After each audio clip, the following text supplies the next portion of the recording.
Prvo prolećno čišćenje Ratnog ostrva tradicionalno je organizovao domaćin Zelenilo Beograd, ali ovaj put na inicijativu jedne društveno odgovorne kompanije Sava Re grupe, koja je na taj način obeležila svoj dan.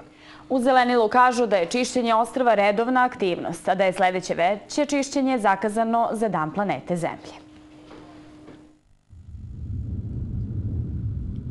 Zajedničkim snagama radnici Zelenila Beograd, koje se stara o velikom ratnom ostrvu, i Sava Re grupe očistili su plažu Lido.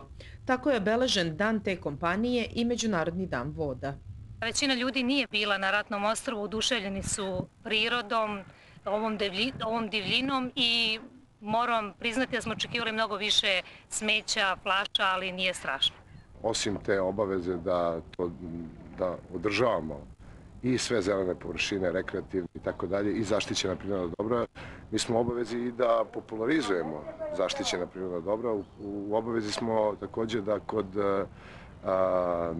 ljudi razvijamo svest o neophodnosti i nužnosti zaštite životne sredine, jer jednostavno to su neki resursi koji su tu, koji nisu nepotrošivi. Prolećno čišćenje ostrva prvo je u nizu akcija koje će u narednom periodu biti održane. Sledeća akcija zakazana je na Dan planete Zemlje 22. april.